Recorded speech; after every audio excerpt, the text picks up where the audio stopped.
क्या आप जानते हैं, अगर आज के समय में राक्षस, शैतान, दैत्य ये सब कुछ देखना हो तो इंसानों को देख सकते हैं, क्योंकि सब कुछ इनके अंदर ही मौजूद है, बस जगाने की देरी है। आज हम बात कर रहे हैं एक ऐसी वारदात के बारे में जिसने आम जनता की, पुलिस की, सबकी रूह कपा दी, हैवानियत की सारी हदें पार कर दी। एक ऐसी घटना जब एक भीड़ भाड़ वाले शहर में इंसानी अंग के टुकड़े मिलने लगे। नमस्कार दोस्तों, तो क्या हाल चाल है आपके। आज हम बात करने वाले हैं अंजन दास और पूनम देवी केस के बारे में। इस कहानी की शुरुआत होती है देश की राजधानी दिल्ली से। ईस्ट दिल्ली में एक जगह है पांडव नगर। इसी के करीब पड़ता है कल्याणपुरी नामक एक इलाका। यहीं ब्लॉक नंबर 20 में एक मैदान है, रामलीला मैदान। त्योहारों पर यहाँ मेला वगैरह लगता है, लेकिन बाकी दिन लोग यहाँ पर कूड़ा कचरा फेंकते हैं। वैसे ये एक चहल पहल वाला इलाका है।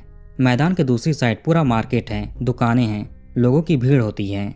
वहीं बीच में ही रोड है जहाँ पर ट्रैफिक होता है, पर इस साइड एक बड़ा सा खाली मैदान है। बात 5 जून 2022 की है। इस दिन पेट्रोलिंग पुलिस इलाके में गश्त लगा रही थी। जब ये लोग मैदान के करीब से गुजरे तो उन्हें एक अजीब सी दुर्गंध आती है। हालांकि वहाँ पड़े कूड़ों कचरों से तो दुर्गंध आती ही थी, लेकिन यहाँ पेट्रोलिंग टीम को कुछ अलग तरह की स्मेल आ रही थी, जैसे कि कोई शव डिकम्पोज हो रहा हो। अब ये पेट्रोलिंग पुलिस के लोग उस मैदान में गए, थोड़ा इधर उधर घूम कर देखा। तभी इनकी नज़र पड़ी एक सफ़ेद रंग के प्लास्टिक बैग पर। उसके ही अंदर से बदबू आ रही थी। ये लोग समझ गए कि कुछ तो गड़बड़ है। फौरन इन्होंने पुलिस को कॉल कर दिया। वैसे ये जगह पांडव नगर के पुलिस थाने से ज़्यादा दूर भी नहीं था। थोड़ी ही देर में एसएचओ अपना स्टाफ लेकर मौके पर पहुंचते हैं। उस प्लास्टिक बैग को खोला गया। जैसे ही ये खुला, लोगों के रोंगटे खड़े हो गए, क्योंकि उसमें से कटा हुआ एक इंसानी पैर का टुकड़ा निकलता है। ये घुटने के नीचे का हिस्सा था। अब ये मिलने के बाद पुलिस ने सोचा शायद और भी अंग मिल सकते हैं। इन्होंने और टीम बुलाकर उस जगह पर खोजबीन शुरू कर दिया। फॉरेंसिक टीम को भी मौके पर बुलाया जाता है। ढूंढते ढूंढते थोड़ी ही देर में पुलिस को एक और सेम तरह का प्लास्टिक बैग मिला। उसको भी ओपन करते हैं। उसमें से भी एक पैर का टुकड़ा निकलता है। लगा कि ये दूसरा पैर होगा। ये भी घुटने के नीचे का हिस्सा था। अब तक पुलिस को लेफ्ट और राइट पैर के टुकड़े मिल चुके थे। पुलिस ने अपनी छानबीन आगे बढ़ाई। घंटों तक सर्च ऑपरेशन चलता रहा, मगर 2 पैरों के अलावा पुलिस को और कुछ नहीं मिलता है। अब इलाके में भी सनसनी फैल चुकी थी कि इस मैदान में 2 कटे हुए पैर मिले हैं। इस मैदान में लोग घूमने फिरने भी आते थे। काम करने वाले मजदूर वगैरह भी आकर यहाँ उठते बैठते थे, खाना पीना खाते हैं, आराम करते हैं, सारी चीज़ें थीं। अब अगले दिन यानी 6 जून को पुलिस के पास फिर से कॉल आया। किसी शख्स ने रामलीला मैदान से ही कॉल किया था। इसने बताया कि पिछले दिन की तरह एक और प्लास्टिक बैग यहाँ पर पड़ा हुआ है, उसमें से भी गंदी बदबू आ रही है। फौरन पुलिस वहाँ पर पहुँचती है। उस पॉलीथीन बैग को भी खोला गया। उसमें से एक इंसानी बाँह बाहर निकलता है। पुलिस ने यहाँ और भी खोजबीन शुरू कर दिया, मगर कुछ और नहीं मिला। फिर ये वापस लौट गए। इसके अगले दिन फिर से पुलिस के पास कॉल आया। अब ये पहुँचते हैं न्यू अशोक नगर नामक जगह पर। वहीं पर एक गंदा नाला था। उसमें से पुलिस को 2 अलग अलग पॉलीथीन बैग में घुटनों के ऊपर के हिस्से मिले, यानी दोनों पैरों के जांघों के हिस्से मिले। पुलिस ने इन्हें भी कब्जे में लेकर हॉस्पिटल भिजवा दिया। इसी दौरान पुलिस के कंट्रोल रूम में फिर से घंटी बजती है। इस बार वही रामलीला मैदान की लोकेशन आई। किसी ने कॉल किया था। पुलिस तुरंत वहां पर पहुंचती है। इस बार वहीं एक छोटे से गड्ढे से इन्हें एक इंसानी सर बरामद होता है। लगा कि गड्ढा खोदकर उसमें इसे छिपाने की कोशिश की गई थी। फिर इन्हें कूड़े से ढक दिया गया था, लेकिन जानवरों ने कूड़े को हटा दिया। फिर किसी शख्स ने सर को देख लिया और पुलिस को सूचना दे दी। वैसे ये सर तो मिल गया, मगर चेहरा बिल्कुल भी पहचाने लायक नहीं था, क्योंकि ये पूरी तरह से सड़ चुका था, डिकम्पोज हो चुका था। खैर, पुलिस ने इसे भी लाल बहादुर शास्त्री हॉस्पिटल भिजवा दिया। ऐसे करके पुलिस को 5 जून 2022 के बाद 3-4 दिनों में टोटल 6 इंसानी टुकड़े बरामद हुए। 2 पैर, 2 जांघ, 1 हाथ और 1 सर। ये सब 2 जगहों से बरामद हुए थे। एक तो कल्याणपुरी के रामलीला मैदान और एक न्यू अशोक नगर के गंदे नाले से। पुलिस को उम्मीद थी कि अभी बाकी टुकड़े भी मिलेंगे, मगर धीरे धीरे दिन बीत रहे थे। पुलिस को आगे और कुछ मिलने की खबर नहीं आई। मिले हुए हिस्सों का ही जाँच किया गया। इनका DNA टेस्ट भी होता है, ये समझने के लिए कि सभी 6 टुकड़े एक ही इंसान के हैं या अलग अलग इंसान के। पता चला कि ये एक ही इंसान के हैं। ये किसी आदमी के थे जो कि अधेड़ उम्र का रहा होगा, यानी 50 साल के आसपास का। टुकड़ों की हालत से डॉक्टर्स ने अंदाजा लगाया कि ये कत्ल हफ्ते 10 दिन पहले हुआ रहा होगा। ये मिलने शुरू हुए थे 5 जून से, यानी कत्ल 25-26 मई या उसके बाद हुआ होगा। पुलिस 302 और 201 का मामला दर्ज करके अपनी इन्वेस्टिगेशन शुरू करती है। लोगों से पूछताछ किया जाता है। टुकड़े मिलने वाली जगहों के आसपास रह रहे लोगों से बातचीत हुआ। शायद किसी ने कोई संदिग्ध चीज देखी हो, किसी को आते जाते देखा हो, कोई अजीब इंसान हो। पुलिस ने CCTV फुटेज भी निकलवा कर चेक किए। उन इंसानी अंगों को हॉस्पिटल में प्रिजर्व करके रखा गया था। धीरे धीरे हफ्तों बीत जाते हैं मगर पुलिस के पास कोई सुराग नहीं था, कहीं से कुछ पता नहीं चला। लेकिन तफ्तीश जारी थी। आपको शायद याद हो श्रद्धा आफ्ताब केस के बारे में, वो भी इसी मई जून महीने के बीच में हुआ था, लेकिन अभी तक उस घटना का खुलासा नहीं हुआ था। उसमें आफ्ताब ने अपनी लिव इन पार्टनर श्रद्धा के कई टुकड़े करके महरौली के जंगलों में फेंक दिए थे। यानी आफ्ताब जिस टाइम अपनी गर्लफ्रेंड के टुकड़े फेंक रहा था जंगलों में, उस टाइम दिल्ली पुलिस दूसरे टुकड़ों की जांच कर रही थी।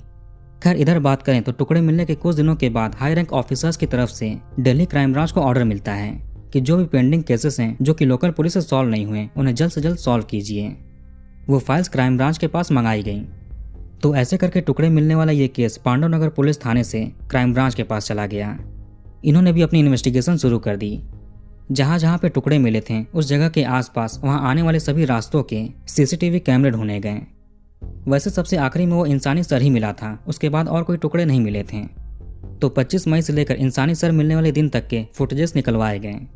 अब चूंकि वो टुकड़े एक एक दिन करके मिल रहे थे, यानी उनको बारी बारी कातिल ने फेंका होगा। 300 से भी ज़्यादा कैमरों के फुटेज पुलिस को मिलते हैं। क्राइम ब्रांच ने ईस्ट दिल्ली में जितने भी पुलिस स्टेशन आते थे एक एक कर वहाँ पर पता करने लगी। साथ में दिल्ली के आसपास के इलाके जैसे कि नोएडा, गाजियाबाद, हरियाणा के कुछ इलाके, वहाँ के थानों में भी पता करना शुरू किया। दिन बीत रहे थे, किसी भी थाने से मिसिंग रिपोर्ट नहीं मिल रही थी। सीसीटीवी फुटेज की जांच करने और अलग अलग पुलिस स्टेशंस में मिसिंग रिपोर्ट्स देखते देखते कई महीने गुजर जाते हैं। क्राइम ब्रांच के पास कोई भी लीड नहीं था। जिस स्पॉट पर वो टुकड़े मिले थे पुलिस ने बस वहीं लगे कैमरों को दोबारा देखना शुरू किया। इस बार ये बहुत ध्यान से उसकी जांच करते हैं। कई दिनों तक के फुटेज को एनालाइज किया गया। अब कई महीनों की मेहनत के बाद इन्हें एक कामयाबी मिलती है। रामलीला मैदान के सामने वाली दुकान से क्राइम ब्रांच के पास एक फुटेज आई थी। इसमें 31 मई और 1 जून के बीच रात के टाइम एक महिला और एक पुरुष बारी बारी रामलीला मैदान में जाते हुए दिखते हैं। फिर कुछ देर के बाद ये वहां से बाहर आ गए।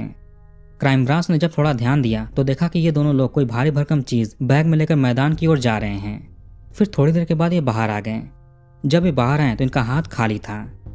अब चूंकि ये रात का टाइम था तो इनका चेहरा साफ साफ दिखा नहीं।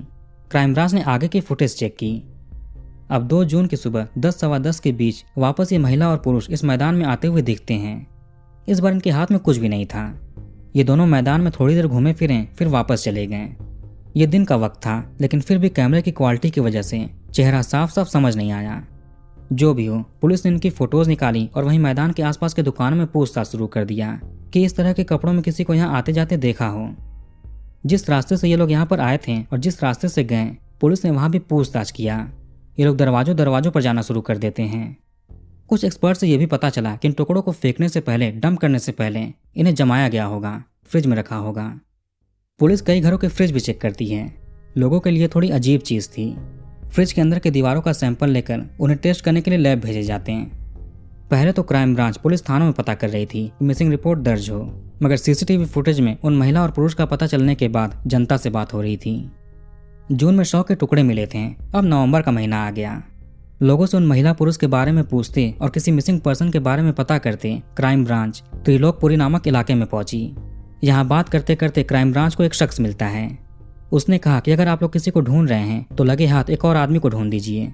वो भी कई महीनों से दिख नहीं रहा है, उसकी कोई खोज खबर नहीं है। इसने उसका नाम बताया, अंजन दास, लेकिन इन्हें उनका एग्जैक्ट एड्रेस नहीं पता था। ये शख्स बस इतना ही जानते थे कि वो त्रिलोकपुरी में कहीं रहता है। क्राइम ब्रांच ने सोचा कि अंजन दास के घर वालों ने त्रिलोकपुरी इलाके के थाने में मिसिंग रिपोर्ट जरूर लिखाई होगी। ये मयूर विहार फेज 1 का थाना था। पुलिस ने यहाँ मिसिंग रिपोर्ट की खोज के दौरान पहले ही पता किया था। एक बार फिर से क्राइम ब्रांच की टीम मयूर विहार फेज 1 थाने में पहुंची। यहाँ फिर से मिसिंग कंप्लेन चेक किया जाता है। हैरानी की बात थी कि यहाँ पर कोई भी कंप्लेन अंजन दास के नाम से रजिस्टर नहीं थी। अब क्राइम ब्रांच ने पूरे त्रिलोकपुरी में घर घर पूछने का फैसला किया। ढूंढते ढूंढते इन्हें अंजन दास का एड्रेस मिल जाता है। ये नवंबर के आखिरी हफ्ते की बात है। क्राइम ब्रांच की टीम त्रिलोकपुरी के 4th ब्लॉक में मौजूद एक घर पर जाती है। वहाँ अंजन दास के बारे में पूछने पर मिला कि वो पहली मंजिल पर किराए पर रहता है। फिलहाल उस घर में एक महिला और एक पुरुष मौजूद थे। महिला का नाम था पूनम और पुरुष का नाम था दीपक। ये दोनों माँ बेटे थे। माँ की उम्र थोड़ी ज़्यादा थी और बेटा नौजवान था। इनसे पूछा गया कि अंजन दास कहाँ पे हैं, उन्हें बुलाइए। माँ बेटे ने कहा कि वो एक शराबी है, इधर उधर कहीं पड़ा होगा, हमें नहीं पता। इन्होंने आगे कहा कि वो पहले भी ऐसे गायब रहता था कई दिन तक। पुलिस को इन माँ बेटे पर थोड़ा डाउट भी हो रहा था। वो जब कैमरे में महिला और पुरुष दिखे थे रामलीला मैदान में आते जाते हुए, उन दोनों से इन माँ बेटे की पर्सनैलिटी मैच कर रही थी। दिखने में दोनों की चाल ढाल, एज वगैरह सब कुछ सिमिलर लग रहा था। कैमरे में भी महिला उम्र दराज दिख रही थी और पुरुष नौजवान था। यहाँ घर में भी ऐसे ही सेम चीज है। अब क्राइम ब्रांच ने इस घर में थोड़ी छानबीन की। यहाँ के फ्रिज को भी चेक किया गया, इनके कपड़े वगैरह भी देखे गए। इसी दौरान पुलिस को एक चौंकाने वाली चीज मिली। इन्हें 2 कपड़े मिले जो बिल्कुल सेम लग रहे थे, जो कैमरे में उन महिला और पुरुष ने पहने हुए थे। पुलिस ने कई बार चेक किया कंफर्म करने के लिए, ये वही कपड़े थे। सेम कलर, सेम डिजाइन, सब कुछ था। अब इतना बड़ा इत्तेफाक कभी नहीं हो सकता। 26-27 नवंबर आते आते पुलिस ने मां पूनम और बेटे दीपक को उठा लिया और सख्ती से पूछताछ की। यहीं से एक भयानक कहानी बाहर निकलती है। ये बात उस दौरान की है जब पूनम केवल 13 साल की थी। इसका घर झारखंड में था और ये बहुत गरीब परिवार से बिलोंग करती थी। 13 साल की एज में इसकी शादी सुखदेव नामक आदमी से घर वालों ने करा दी। 14 साल की एज में पूनम ने एक बेटी को भी जन्म दिया। बेटी के जन्म के बाद पति सुखदेव दिल्ली चले जाते हैं कमाने के लिए। पति के दिल्ली जाने के बाद जैसे कि वो लापता हो गया। महीनों से साल बीत जाते हैं। सुखदेव ना तो अपनी पत्नी को पैसे भेजता था, ना ही कभी घर लौटा और न ही अपनी फैमिली से कांटेक्ट करने की कोशिश की। अब पूनम क्या करे, घर में एक बेटी भी थी। ये फैसला करती है कि ये दिल्ली जाकर अपने पति की तलाश करेगी। 1997 में पूनम अपनी बेटी को लेकर दिल्ली आ गई और अपने पति की तलाश शुरू कर दी। ये खर्च के लिए छोटे मोटे काम भी करती थी। दिल्ली में इसकी मुलाकात कल्लू नामक एक आदमी से होती है। पूनम ने इसे अपनी कहानी सुनाई। अब कल्लू भी पूनम के साथ उसके पति सुखदेव को ढूंढने लगा। कल्लू ने पूनम और उसकी बेटी को रहने की जगह भी दी। कल्लू के इतना सब करने से पूनम को इससे प्यार हो जाता है। कल्लू भी पूनम को पसंद करने लगा। दोनों साथ में अब रहने लगते हैं। आगे चलकर इन्हें 3 बच्चे भी हुए, 2 बेटियां और एक बेटा। बेटे का नाम रखा दीपक। घर में पूनम की पहली बेटी भी थी ही। बचपन में ही कल्लू और पूनम की एक बेटी की छत से गिरकर मृत्यु हो गई थी। धीरे धीरे कल्लू को शराब की लत लग जाती है। ये शराब के नशे का आदी हो गया। इसने अपना सारा काम धाम छोड़ दिया और शराब पीने लगा। इस वजह से पूनम के ऊपर ही घर का खर्च चलाने की जिम्मेदारी आ गई। इनका बेटा दीपक भी इसमें हाथ बटाता था। कल्लू कभी कभी नशे में पूनम को मारता पीटता भी था, लेकिन अभी भी सब कुछ ठीक ठाक से चल रहा था, जिंदगी कट रही थी। फिर 2011 में पूनम की मुलाकात कल्याणपुरी में रह रहे एक शख्स अंजन दास से होती है। अंजन दास एक लिफ्ट मैकेनिक था। पूनम की इससे दोस्ती हो गई। ये अपने मन की बातें, अपने दुख, घर के कलेश वगैरह इससे शेयर करने लगी। जैसा कि इसे पैसों की प्रॉब्लम है, पति शराब पीकर मारता पीटता है। वैसे कल्लू और पूनम ने शादी नहीं की थी, दोनों बिना शादी के रह रहे थे। यहाँ धीरे धीरे पूनम और अंजन दास दोनों एक दूसरे से प्यार करने लगे। ये शादी भी करना चाहते थे, लेकिन पूनम कैसे शादी करे, कल्लू को कैसे छोड़ सकती है।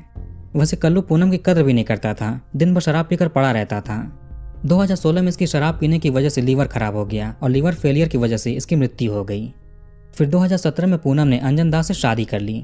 आगे त्रिलोकपुरी के 4th ब्लॉक में किराए का कमरा लेकर रहने लगे।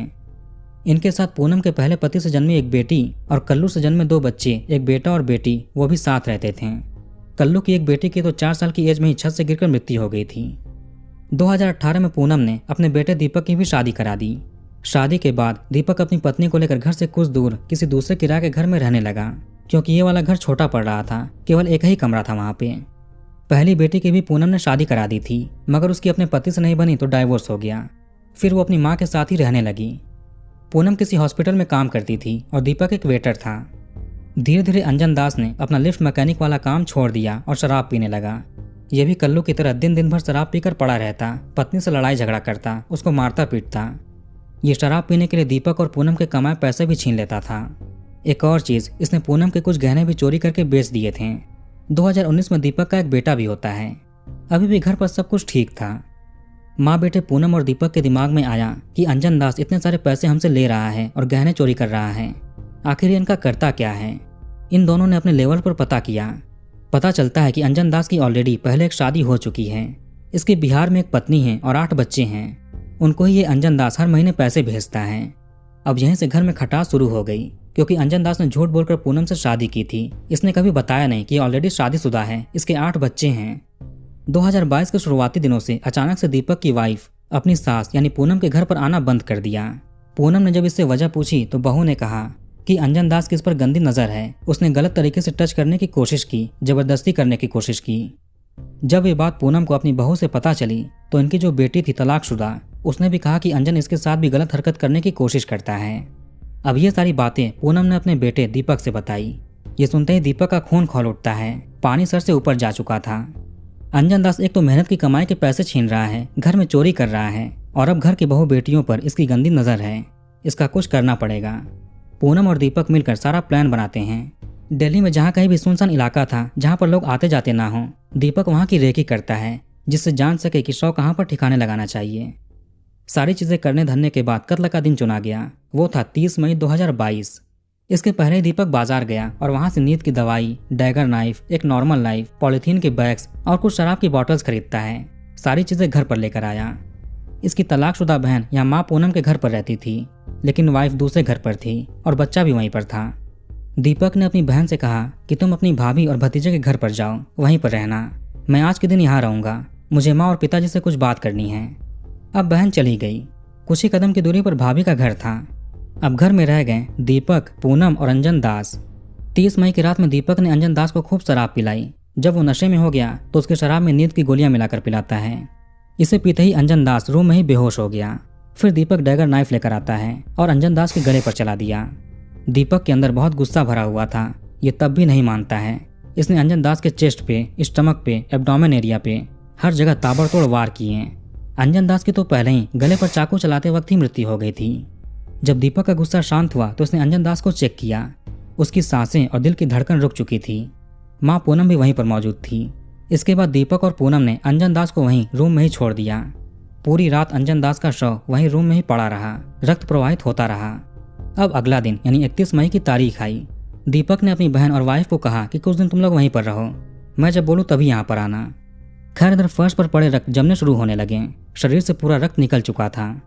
इसके बाद दीपक और पूनम मिलकर अंजन दास के टुकड़े करने शुरू करते हैं। टोटल 10 टुकड़े किए गए। दोनों पैरों के 2-2 हिस्से यानी टोटल 4 टुकड़े, फिर दोनों हाथ और सर, अब टोटल हुए 7 टुकड़े। फिर बचे हुए धड़ के 3 टुकड़े किए गए। इन सबको 10 अलग अलग पॉलीथीन बैग में पैक किया गया। फिर सबको ये अपने फ्रिज में रख देते हैं। इसके बाद इन्होंने पूरे घर की अच्छे से सफाई की, धुलाई की। ये 31 मई का दिन था। अब रात में माँ बेटे एक एक पॉलीथीन बैग लेकर निकलते हैं। ये दोनों पैर के घुटने के नीचे के हिस्से थे। इन्होंने इसे पांडव नगर के रामलीला मैदान में फेंक दिया। कूड़े से ये ढक देते हैं। 2 जून की सुबह ये वापस उस मैदान में गए चेक करने के लिए कि वो टुकड़ा वहां पर है या नहीं। अगर है तो आसानी से वो दिख रहा है या छिपा हुआ है। ऐसे करते करते एक एक दिन पर पांडव नगर के रामलीला मैदान और न्यू अशोक नगर के गंदे नाले में सभी टुकड़ों को फेंक दिया। अंजन दास के सर को ये लोग रामलीला मैदान में छोटा सा गड्ढा करके उसमें दफन कर देते हैं। छोटा सा गड्ढा था, उसे कूड़े से ढक दिया गया था। कई बार ये दोनों माँ बेटे उन टुकड़ों को देखने भी गए थे। जो भी टुकड़ा नजर आता उसको किसी चीज से ढक देते थे। घर को इन्होंने कई बार साफ किया। दिवाली का बहाना देकर घर को पूरा रीपेंट करवाया ताकि सारे सबूत दीवार से मिट जाएं। फिर ये वहीं पर रहने लगते हैं। इनका अपने पड़ोसियों से कोई खास मतलब भी नहीं रहता था। जो भी लोग अंजन दास के बारे में पूछते हैं ये कहते कि वो गांव गए हुए हैं, काफी दिन तक वहीं रहेंगे। लेकिन आखिर में पूनम और दीपक पुलिस के हत्थे चढ़ गए। इनका कहना है कि इसमें दीपक की वाइफ और बहन का कोई रोल नहीं है। पुलिस को भी कोई रोल नहीं मिला। पुलिस को अंजन दास के 6 टुकड़े तो मिले थे, लेकिन बाकी 4 टुकड़े नहीं मिले। यह अनुमान लगाया गया कि शायद वो टुकड़े जानवर खा गए हों।